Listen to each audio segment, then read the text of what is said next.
বাটা মাছের সর্ষে ঝাল করার জন্য এখান থেকে মাছ নিয়ে নেব। এতগুলো মাছ করব না, আমি এখান থেকে 5টা মাছ নিয়ে নিচ্ছি।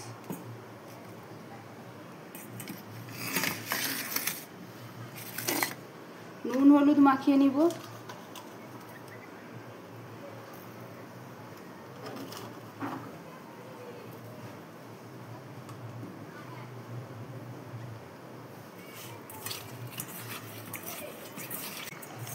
আমার নুন হলুদ মাখানো হয়ে গেছে, এটা কিছুক্ষণের জন্য রেখে দিব।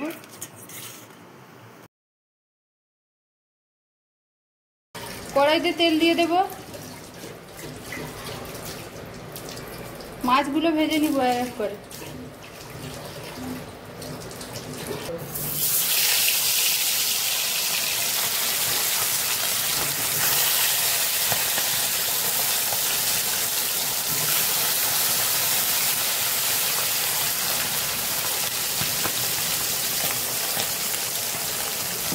উল্টে নিব।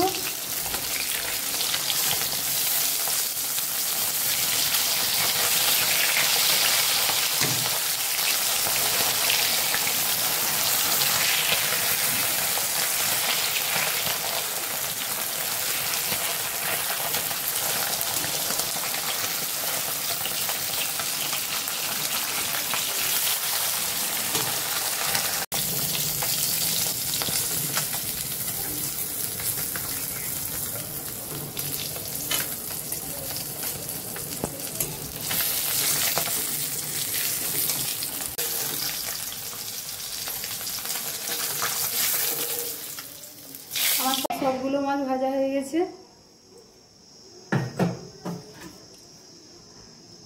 কড়াইতে কালো জিরে দিয়ে দেব, কুচানো পেঁয়াজ দিয়ে দেব, আর একটু লবণ দিয়ে দেব।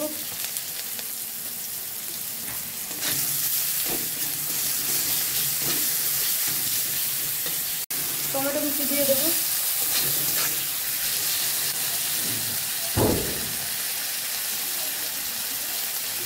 আদা বাটা একটু দিব,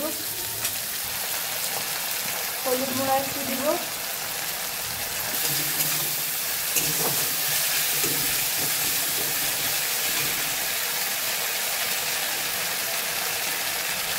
সরিষা বাটা, কাঁচা লঙ্কা, জল দিয়ে দেব।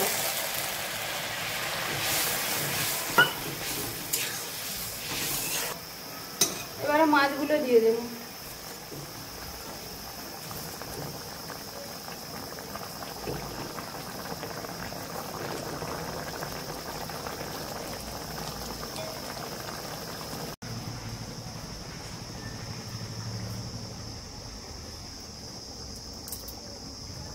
কাঁচা লঙ্কাগুলো দিয়ে দেব আর মাছগুলো একটু উল্টে দেব।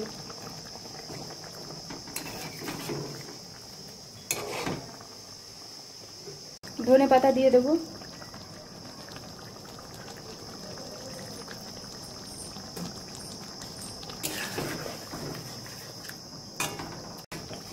আমার তরকারি হয়ে গেছে।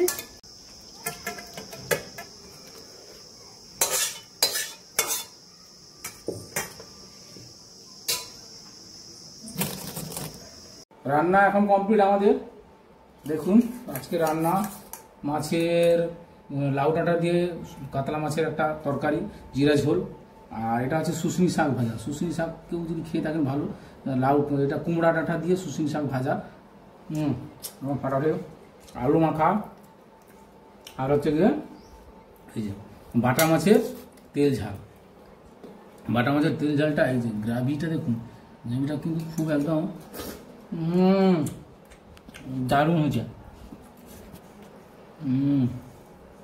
মাছটা দেখুন, মাছটা নরম আছে, খুব একটা ভাজাও হয়নি, মাঝারি টাইপের ভাজা আছে। এই মাঝারি টাইপের মাছ ভাজা খেতে ভালো লাগে।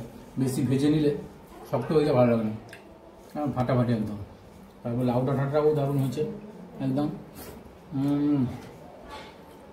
তো আজকে আমার মোটামুটি খাওয়াটা জমেই যাবে। তো আপনারা সবাই খেয়ে নিন, আর ভিডিওটা আর বেশি বাড়াবো না, এখানেই শেষ করবো। দেখা হবে পরবর্তী কোনো ভিডিওতে। ততক্ষণ টাটা।